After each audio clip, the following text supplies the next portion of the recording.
나이 들수록 전화기 울리는 횟수는 줄고 혼자 있는 시간은 늘어만 갑니다. 아침에 눈 뜨면 텅 빈 집안, 저녁에 밥상 차려도 혼자 앉는 식탁. 문득 나만 이렇게 외로운 걸까 싶은 마음에 가슴 한편이 쓸쓸해지진 않으셨나요? 그런데 말입니다. 사실 우리가 불행한 건 친구가 없어서가 아닙니다. 19세기를 살았던 독일의 철학자 쇼펜하우어는 우리가 미처 몰랐던 진짜 행복의 장소가 따로 있다고 말합니다. 오늘 이 영상을 끝까지 듣고 나시면 혼자 있는 시간이 더 이상 두렵지 않을 것입니다. 오히려 고독을 즐기며 삶의 품격을 높이는 가장 강력한 무기를 얻게 되실 겁니다. 자, 그럼 지금부터 함께 천천히 걸어가 보겠습니다. 쇼펜하우어는 젊은 시절부터 사람들을 유심히 관찰했습니다. 그는 거리를 오가는 사람들, 카페에 앉아 떠드는 사람들, 파티장을 채운 화려한 사람들을 보면서 하나의 공통점을 발견했습니다. 사람들은 혼자 있는 것을 견디지 못한다. 그래서 사람들은 어떻게든 타인과 함께 있으려 합니다. 별로 친하지도 않은 사람과 억지로 웃고 싫은 소리를 들으면서도 모임에 나가고 심지어 자신을 무시하는 사람에게까지 매달립니다. 왜 그럴까요? 쇼펜하우어는 이렇게 말합니다. 인간은 본능적으로 고독을 두려워한다. 혼자 있으면 자기 자신과 마주해야 하는데 대부분의 사람들은 자기 내면이 너무 공허하고 빈약해서 그것을 견딜 수가 없다. 깊이 생각해 볼 대목입니다. 우리가 외로워서 누군가를 찾는 게 아니라 나 자신과 마주하기 싫어서 타인을 찾는다는 겁니다. 잠시 눈을 감고 생각해 보세요. 혼자 조용히 앉아 있을 때 과거의 후회나 미래의 불안이 밀려와 마음이 불편했던 적 없으셨나요? 그래서 텔레비전을 켜거나 누군가에게 전화를 걸거나 어딘가로 나가려 했던 경험 말입니다. 쇼펜하우어가 보기에 이것은 일종의 도피입니다. 자신의 내면이 충분히 풍요롭지 못하니까 바깥에서 자극을 찾아 헤매는 것이죠. 그런데 여기서 문제가 생깁니다. 우리는 나이가 들면서 점점 더 많은 시간을 혼자 보내게 됩니다. 자식들은 각자의 삶을 살고 친구들은 하나둘 건강이 나빠지거나 세상을 떠나고 배우자마저 먼저 가시는 경우도 있습니다. 그렇게 어쩔 수 없이 혼자가 되는데 평생 타인에게 기대어 살았던 사람은 그 고독을 감당할 수가 없습니다. 마치 평생 목발에 기대어 걷다가 갑자기 목발을 빼앗긴 것과 같습니다. 쇼펜하우어는 이렇게 경고합니다. 타인과의 관계에서만 행복을 찾으려는 사람은 결국 타인이 사라졌을 때 불행해질 수밖에 없다. 그렇다면 우리는 어떻게 해야 할까요? 답은 간단합니다. 행복의 근원을 바깥이 아니라 안쪽으로, 타인이 아니라 나 자신에게로 옮겨야 합니다. 혼자서도 충만하고 평온할 수 있는 내면의 힘을 길러야 한다는 뜻입니다. 그런데 이게 말처럼 쉽지 않습니다. 특히 평생을 타인을 돌보며 살아온 우리 세대에게는 더욱 어려운 일입니다. 자식 뒷바라지, 남편 내조, 부모님 봉양. 언제나 누군가를 위해 살아온 우리에게 나를 위한 시간이란 개념 자체가 낯설기만 합니다. 하지만 바로 그렇기 때문에 노년에는 이 전환이 더욱 절실합니다. 이제는 나를 위해 살아야 할 때입니다. 누군가의 어머니, 누군가의 아내가 아니라 온전히 나 자신으로 서는 시간이 필요합니다. 쇼펜하우어는 이것을 행복의 무게 중심을 내부로 옮기는 일이라고 표현했습니다. 지금부터 그 방법을 하나씩 풀어가 보겠습니다. 쇼펜하우어가 들려주는 이야기 중에 가장 유명한 것이 바로 고슴도치 비유입니다. 어느 추운 겨울날 고슴도치 두 마리가 있었습니다. 날씨가 너무 추워서 몸을 녹이려고 서로 가까이 다가갔습니다. 그런데 가까워지자 서로의 가시에 찔려 아파서 다시 멀어졌습니다. 하지만 멀어지니 또 춥고 그렇게 고슴도치들은 가까워졌다 멀어졌다를 반복하면서 결국 적당한 거리를 찾아냈습니다. 서로의 체온은 느낄 수 있으면서도 가시에 찔리지 않는 그 절묘한 간격 말입니다. 쇼펜하우어는 이것이 바로 인간관계의 본질이라고 말합니다. 우리는 따뜻함을 원해서 사람들과 가까워지려 하지만 막상 너무 가까워지면 서로에게 상처를 줍니다. 생각해 보세요. 자식들과 같이 살 때 얼마나 많은 갈등이 생기는지를. 며느리가 집안일 하는 방식이 마음에 안 들고 손주 교육하는 걸 보면 참견하고 싶고 사위가 늦게 들어오면 속이 상합니다. 내가 낳아서 키운 자식인데 이것도 내 마음대로 못하나 싶어 섭섭하기도 하고요. 하지만 자식들 입장에서도 마찬가지입니다. 엄마가 자꾸 참견하고 옛날 방식을 강요하고 손주를 너무 함부로 대한다고 느낍니다. 결국 서로의 가시에 찔려 상처받는 겁니다. 그래서 요즘 젊은 세대들 사이에서 명절 증후군이니 시댁 스트레스니 하는 말들이 나오는 것 아니겠습니까? 반대로 너무 멀리 떨어져 지내면 어떨까요? 자식들이 멀리 이사가서 1년에 한두 번밖에 못 보면 그것도 서운하고 외롭습니다. 내가 늙어서 쓸모 없어지니까 이렇게 버려지는구나 싶어 마음이 아픕니다. 바로 이것이 고슴도치 딜레마입니다. 가까우면 상처받고 멀면 외롭고. 쇼펜하우어는 이렇게 조언합니다. 현명한 사람은 적당한 거리를 유지할 줄 안다.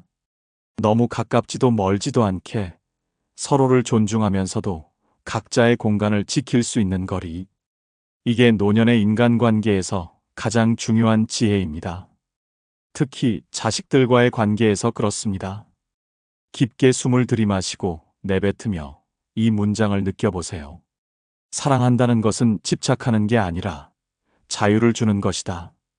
자식들이 제 삶을 살도록 내버려 두고 나도 내 삶을 사는 겁니다. 일주일에 한 번 전화통화, 한 달에 한 번 함께 밥 먹기. 그 정도면 충분합니다. 매일 들이대면서 너 잘 먹고 있니? 왜 전화를 안 받니? 언제 올 거니? 물어보는 건 사랑이 아니라 부담입니다. 친구 관계도 마찬가지입니다. 매일 만나서 수다 떨어야 친한 친구가 아닙니다. 오히려 일주일에 한두 번 산책하면서 가볍게 근황을 나누는 관계가 더 오래 갑니다. 너무 자주 만나면 할 이야기도 없어지고 서로의 단점만 보이기 시작합니다. 그러다 작은 말다툼이 생기고 결국 멀어지게 됩니다. 적당한 거리를 유지하는 것, 이것이 관계를 오래 지속하는 비결입니다. 그런데 여기서 중요한 게 하나 더 있습니다. 이렇게 적당한 거리를 유지하려면 혼자 있는 시간을 견딜 수 있어야 합니다. 혼자 있으면 불안하고 외로운 사람은 자꾸 누군가에게 매달리게 됩니다. 전화를 계속 걸고 만나자고 조르고 관심을 달라고 요구합니다. 그러면 상대방은 부담스러워서 오히려 멀어집니다. 결국 악순환이 시작되는 겁니다. 그래서 쇼펜하우어는 이렇게 강조합니다. 고독을 즐길 줄 아는 사람만이 건강한 관계를 맺을 수 있다. 혼자서도 평온하고 충만한 사람은 타인에게 집착하지 않습니다. 만나면 반갑게 반기고 헤어지면 담담하게 보냅니다. 상대가 연락이 없어도 섭섭해하지 않고 내 할 일을 하며 기다립니다. 이런 사람과는 편하게 오래 관계를 유지할 수 있습니다. 반대로 혼자 있으면 불안한 사람은 끊임없이 상대에게 확인받으려 합니다. 나 좋아하지? 왜 연락 안 했어? 나 잊은 거 아니야? 이런 질문들은 결국 관계를 피곤하게 만듭니다. 그러니 우리가 해야 할 일은 명확합니다. 혼자서도 평온할 수 있는 내면의 힘을 기르는 것. 그것이 바로 다음 챕터에서 이야기할 행복의 무게 중심을 내부로 옮기는 일입니다. 쇼펜하우어는 행복을 저울에 비유했습니다. 저울은 어디에 무게 중심을 두느냐에 따라 기울기가 달라집니다. 마찬가지로 우리의 행복도 어디에 무게 중심을 두느냐에 따라 결정된다는 겁니다. 대부분의 사람들은 행복의 무게 중심을 외부에 둡니다. 타인의 칭찬, 인정, 사랑, 재산, 명예. 이런 외부적인 것들이 있어야 행복하다고 느낍니다. 그런데 문제는 이런 것들이 모두 불안정하다는 겁니다. 오늘 나를 칭찬하던 사람이 내일은 나를 비난할 수도 있고, 오늘 있던 재산이 내일은 사라질 수도 있습니다. 건강도 마찬가지입니다. 어제까지 멀쩡하던 몸이 오늘 갑자기 아플 수도 있습니다. 이렇게 외부에 의존하는 행복은 언제나 흔들립니다. 마치 파도에 떠 있는 배처럼 끊임없이 요동칩니다. 쇼펜하우어는 이렇게 말합니다. 외부적인 것에 행복을 의존하는 사람은 평생 불안과 걱정 속에서 살 수밖에 없다. 그렇다면 어떻게 해야 할까요? 행복의 무게 중심을 내부로 옮겨야 합니다. 타인의 평가가 아니라 내 안의 평온함에서 행복을 찾는 겁니다. 재산이나 명예가 아니라 내 안의 충만함에서 기쁨을 느끼는 겁니다. 구체적으로 어떻게 할 수 있을까요? 첫째, 배움의 즐거움을 찾으세요. 나이 들어서도 배울 게 뭐가 있나 싶으시겠지만 사실 배움만큼 확실한 즐거움이 없습니다. 새로운 것을 알아가는 기쁨, 이해하지 못했던 것이 이해되는 순간의 쾌감. 이런 것들은 누가 뭐라 해도 빼앗아갈 수 없는 나만의 보물입니다. 책을 읽어도 좋고 유튜브로 강의를 들어도 좋습니다. 역사를 공부해도 좋고 문학을 감상해도 좋습니다. 중요한 건 그 과정 자체가 즐거워야 한다는 겁니다. 누구에게 자랑하기 위해서가 아니라 순수하게 알아가는 기쁨 때문에 배우는 겁니다. 둘째, 자연과 함께하는 시간을 가지세요. 산책을 나가보세요. 공원을 천천히 걸으면서 나무를 바라보고 새소리를 듣고 바람을 느껴보세요. 자연은 우리에게 아무것도 요구하지 않습니다. 그저 있는 그대로 받아들여 줍니다. 그 앞에서 우리는 평가받지 않아도 되고 잘 보이려 애쓰지 않아도 됩니다. 그냥 편안하게 나 자신으로 있으면 됩니다. 계절이 바뀌는 걸 지켜보세요. 봄에 꽃이 피고 여름에 초록이 짙어지고 가을에 단풍이 들고 겨울에 앙상해지는 나무들. 그 변화 속에서 우리는 삶의 순환을 배우고 무상함을 받아들이게 됩니다. 셋째, 조용히 앉아 나 자신과 대화하는 시간을 가지세요. 명상이라고 거창하게 생각하실 필요 없습니다. 그냥 조용한 곳에 편안히 앉아서 눈을 감고 호흡을 느껴보는 겁니다. 들숨에 공기가 코로 들어오는 느낌, 날숨에 공기가 빠져나가는 느낌. 그것만 느끼면서 5분, 10분 앉아 있어 보세요. 처음에는 잡념이 끊임없이 올라올 겁니다. 오늘 저녁에 뭘 먹지? 아들은 지금 뭐 하고 있을까? 어제 그 사람이 한 말이 자꾸 생각나네. 그런 생각들이 떠오르면 억지로 막으려 하지 마세요. 그냥 지금 이런 생각이 떠올랐구나 하고 알아차리고 다시 호흡으로 돌아오면 됩니다. 이렇게 나 자신과 조용히 함께 있는 연습을 하다 보면 점점 내면이 고요해집니다. 타인의 말에 쉽게 흔들리지 않게 되고 외부의 자극 없이도 평온함을 느낄 수 있게 됩니다. 넷째, 작은 창작의 기쁨을 경험해 보세요. 글을 쓰거나 그림을 그리거나 요리를 하거나 뜨개질을 하거나 무엇이든 좋습니다. 내 손으로 무언가를 만들어내는 과정에서 우리는 큰 만족감을 느낍니다. 누가 알아주지 않아도 괜찮습니다. 내가 만든 것이 완벽하지 않아도 괜찮습니다. 중요한 건 그 과정 자체가 즐겁다는 겁니다. 예를 들어 일기를 써보세요. 오늘 있었던 일, 느낀 감정, 떠오른 생각들을 글로 적어보는 겁니다. 누구에게 보여줄 것도 아니니까 있는 그대로 솔직하게 쓰면 됩니다. 그렇게 글을 쓰다 보면 내 마음이 정리되고 생각이 명료해집니다. 그리고 나중에 다시 읽어보면 그때 내가 이런 생각을 했구나 하며 과거의 나와 대화하는 재미도 있습니다. 이 모든 활동들의 공통점이 뭘까요? 바로 나 혼자서도 충분히 즐길 수 있다는 것입니다. 타인이 없어도, 칭찬이 없어도, 인정받지 못해도 나 혼자서 평온하고 즐거울 수 있는 것들입니다. 이것이 바로 쇼펜하우어가 말한 행복의 무게 중심을 내부로 옮기는 일입니다. 처음에는 어색하고 낯설 겁니다. 평생을 누군가를 위해 살아온 우리에게 나만을 위한 시간이란 개념이 익숙하지 않으니까요. 하지만 조금씩 천천히 연습하다 보면 점점 익숙해집니다.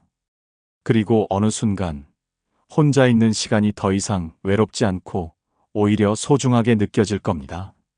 그때 비로소 우리는 진정한 자유를 얻게 됩니다.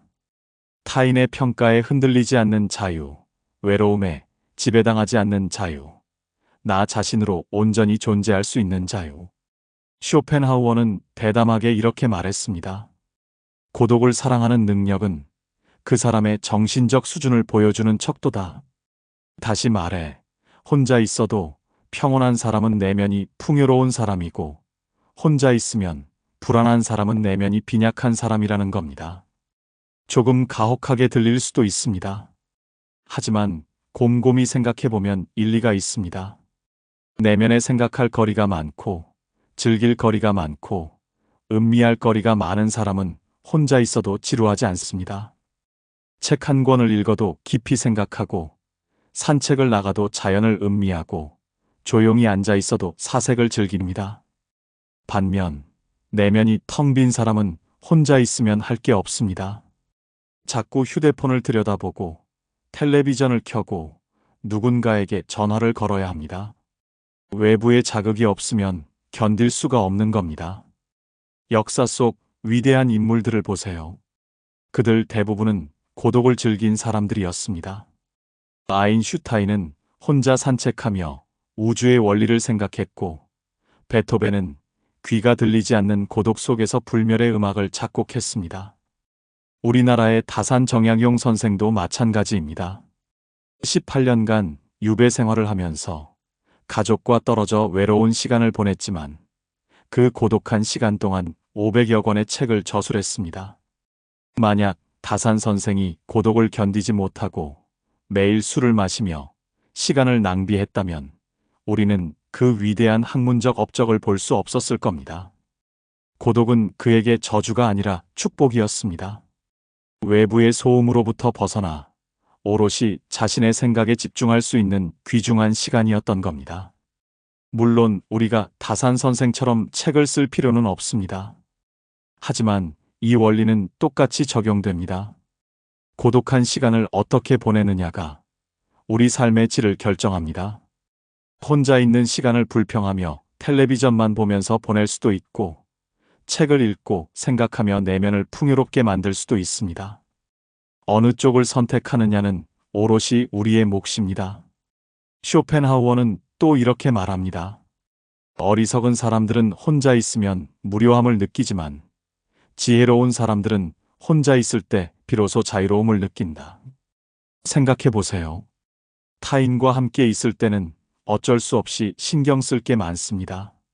상대방 기분을 맞춰야 하고, 적절한 말을 골라야 하고, 때로는 하기 싫은 일도 해야 합니다. 하지만 혼자 있을 때는 그런 것들로부터 자유롭습니다. 누구 눈치 볼 필요 없이 내가 하고 싶은 걸 하고, 내가 생각하고 싶은 걸 생각하고, 내가 느끼고 싶은 걸 느끼면 됩니다. 이것이 바로 진정한 자유입니다. 노년에 이 자유를 누릴 수 있다는 건 큰 축복입니다. 젊었을 때는 일 때문에, 가족 때문에, 사회적 책임 때문에 자유로울 수 없었습니다. 하지만 이제는 그런 의무들로부터 어느 정도 벗어났습니다. 아이들도 다 컸고, 직장도 그만두었고, 이제 남은 시간은 온전히 나의 것입니다. 이 귀한 시간을 외로움으로 허비할 건가요? 아니면 고독의 즐거움으로 채울 건가요? 잠시 눈을 감고 생각해 보세요. 지금까지 살아온 인생을 돌아보세요. 얼마나 많은 시간을 남을 위해 살았는지.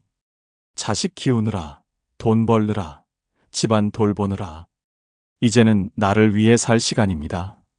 그리고 나를 위해 산다는 건 나 자신과 깊이 친해지는 것입니다. 내가 진짜 좋아하는 게 뭔지, 내가 어떤 생각을 하는 사람인지, 내 삶에서 정말 중요한 게 뭔지, 이런 것들을 천천히 발견해 가는 겁니다. 그 과정이 바로 고독의 시간 속에서 일어납니다. 혼자 조용히 앉아 있을 때, 산책하며 걸을 때, 책을 읽을 때, 글을 쓸 때, 이런 순간들 속에서 우리는 비로소 나 자신을 만나게 됩니다. 그리고 나 자신과 친해질수록 고독은 더 이상 외롭지 않게 됩니다. 오히려 가장 편안하고 소중한 시간이 됩니다. 이론은 알겠는데 구체적으로 어떻게 해야 할까요? 고독을 즐기기 위해, 혼자서도 평온하기 위해 우리가 실천할 수 있는 것들은 무엇일까요? 쇼펜하우어의 가르침을 바탕으로 노년에 꼭 필요한 3가지 실천을 말씀드리겠습니다. 첫 번째, 배움의 끈을 놓지 마세요. 나이가 들었다고 해서 배움을 멈춰야 할 이유는 없습니다. 오히려 노년이야말로 진정한 배움의 황금기입니다. 젊었을 때는 시험 때문에, 취직 때문에, 남에게 보여주기 위해 공부했습니다. 하지만 이제는 순수하게 알고 싶어서, 배우고 싶어서 공부할 수 있습니다. 역사를 공부해도 좋습니다. 우리가 살아온 시대, 우리 조상들이 살았던 시대를 배우면서 삶의 흐름을 이해하게 됩니다. 문학을 읽어도 좋습니다. 좋은 소설 한 편, 좋은 시 한 편은 우리 마음을 위로하고 풍요롭게 만들어줍니다. 철학을 접해보는 것도 좋습니다.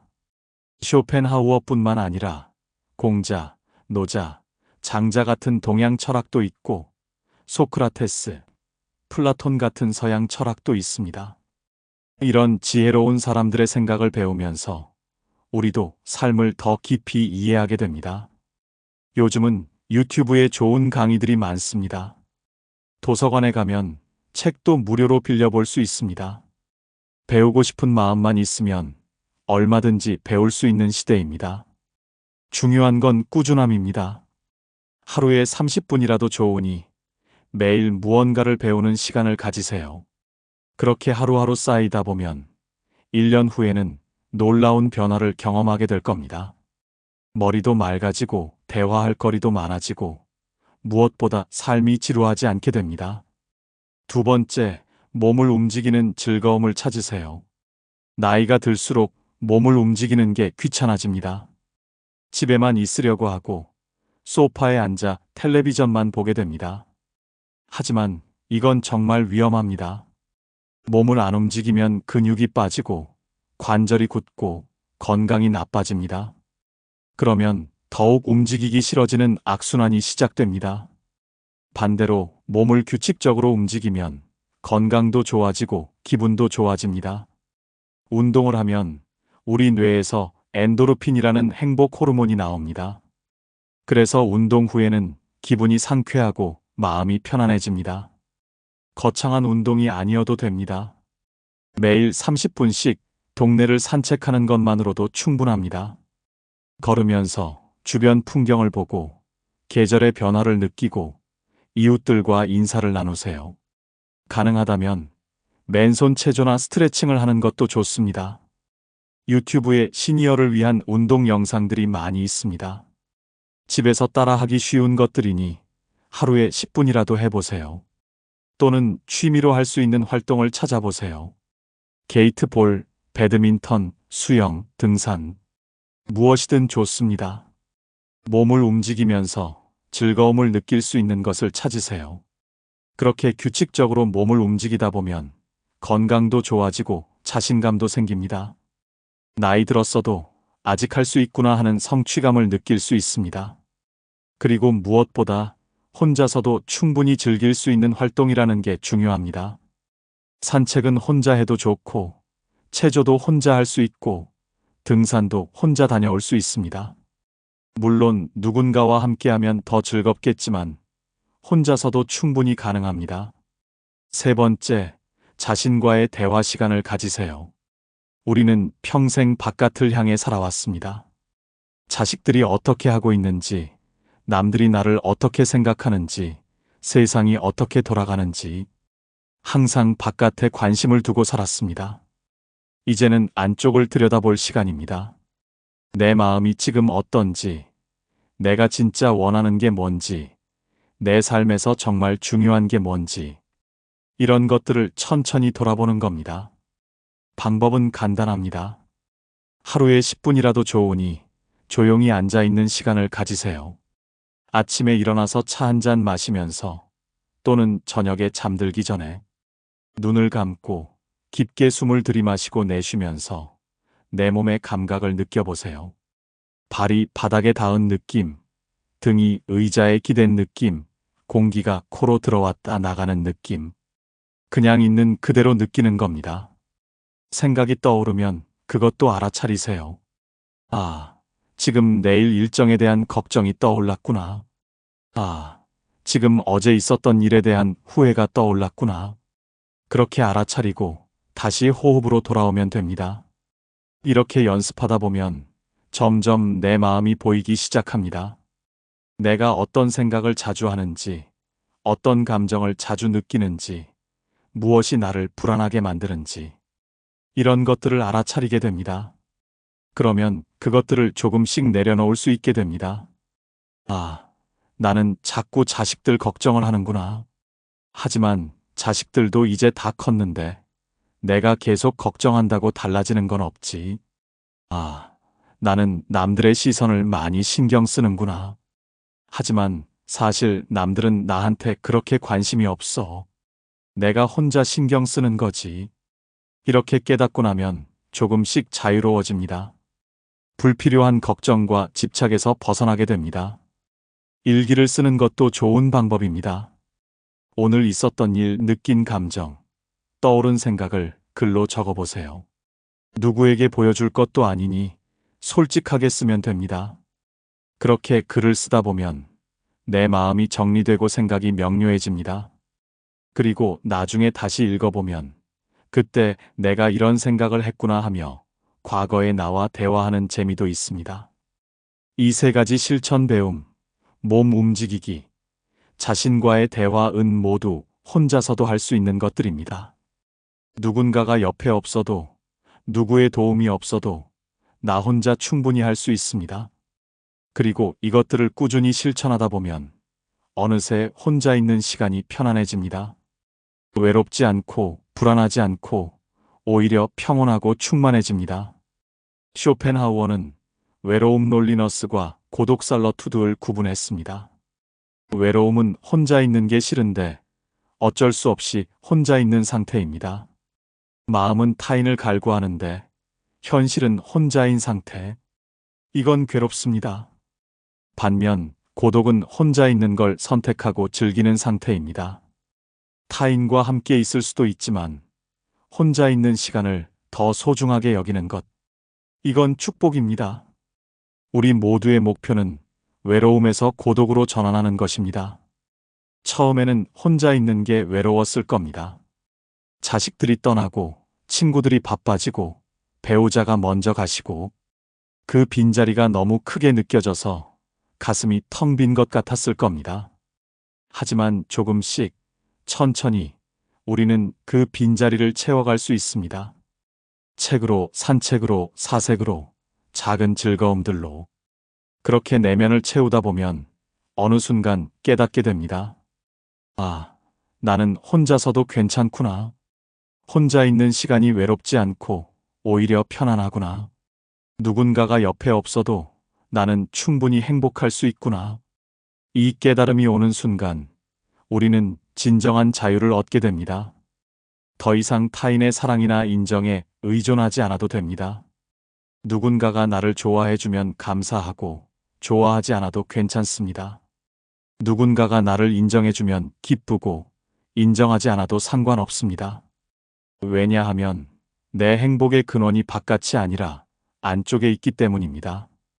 쇼펜하우어는 이것을 내적 풍요로움이라고 불렀습니다. 마음속에 보물창고를 가지고 있는 사람은 외부 세계가 아무리 혼란스러워도 평온합니다. 마치 폭풍우가 몰아쳐도 흔들리지 않는 깊은 바다 속처럼. 그리고 이런 내적 풍요로움을 가진 사람은 타인에게도 더 좋은 영향을 줍니다. 혼자서도 평온한 사람은 다른 사람과 함께 있을 때도 편안합니다. 상대방에게 집착하지 않고 요구하지 않고 있는 그대로 받아들입니다. 그래서 그런 사람 옆에 있으면 편안하고 평화롭습니다. 반대로 혼자 있으면 불안한 사람은 다른 사람과 함께 있을 때도 불안합니다. 끊임없이 상대방에게 확인받으려 하고 관심을 달라고 요구하고 버림받을까봐 전전긍긍합니다. 그래서 그런 사람과 함께 있으면 피곤하고 부담스럽습니다. 결국 혼자서도 잘 지낼 수 있는 능력은 관계를 더 건강하게 만들어줍니다. 노년의 행복은 얼마나 많은 친구가 있느냐, 얼마나 자주 자식들을 만나느냐로 결정되지 않습니다. 진짜 행복은 혼자 있을 때도 평온하고 충만할 수 있느냐로 결정됩니다. 혼자 아침에 일어나 창문을 열고 햇살을 느낄 때 그 순간이 행복한가? 혼자 차 한 잔 마시며 책을 읽을 때 그 시간이 평온한가? 혼자 산책을 나가 나무를 바라볼 때 그 풍경이 아름다운가? 이런 작은 순간들에서 행복을 느낄 수 있다면 그 사람은 이미 인생의 마지막 황금기를 살고 있는 겁니다. 쇼펜하우어는 말년에 이렇게 고백했습니다. 나는 젊었을 때보다 늙어서가 훨씬 행복하다. 왜냐하면 이제는 타인의 평가에 신경 쓰지 않고 내가 진짜 좋아하는 것들만 하며 살 수 있기 때문이다. 그는 80세까지 살면서 마지막까지 혼자 조용히 책을 읽고 글을 쓰며 지냈습니다. 친구도 별로 없었고 가족도 없었지만 그는 외롭지 않았습니다. 오히려 그 고독 속에서 가장 깊은 사색을 했고 가장 위대한 철학을 완성했습니다. 우리가 쇼펜하우어처럼 철학자가 될 필요는 없습니다. 하지만 우리도 각자의 방식으로 고독을 승화시킬 수 있습니다. 어떤 분은 그림을 그리면서, 어떤 분은 시를 쓰면서, 어떤 분은 정원을 가꾸면서, 어떤 분은 명상을 하면서 각자의 방식으로 고독을 즐기고 그 속에서 자신만의 평화를 찾을 수 있습니다. 그리고 그렇게 평화를 찾은 사람의 얼굴에는 특별한 빛이 납니다. 세상의 소음에 흔들리지 않는 고요함, 타인의 평가에 좌우되지 않는 당당함, 나이 들어서도 계속 성장하는 생동감. 그런 사람을 보면 사람들은 자연스럽게 존경하게 됩니다. 저 어르신은 뭔가 다르시다. 나이가 들어서도 저렇게 품이 있고 평온하게 사실 수 있구나. 이것이 바로 고독을 승화시킨 사람이 누리는 진짜 보상입니다. 지금까지 쇼펜하우어의 가르침을 통해 노년의 고독을 어떻게 받아들이고 즐길 수 있는지 함께 살펴봤습니다. 핵심을 다시 한번 정리하자면 이렇습니다. 행복의 무게중심을 외부에서 내부로 옮기세요. 타인의 칭찬이나 인정이 아니라 내 안의 평온함에서 행복을 찾으세요. 고독을 두려워하지 마세요. 고독은 외로움이 아니라 자기 완성의 시간입니다. 혼자서도 잘 지내기 위해 3가지를 실천하세요. 배움의 끈을 놓지 않고 몸을 움직이는 즐거움을 찾고 자신과의 대화 시간을 가지세요.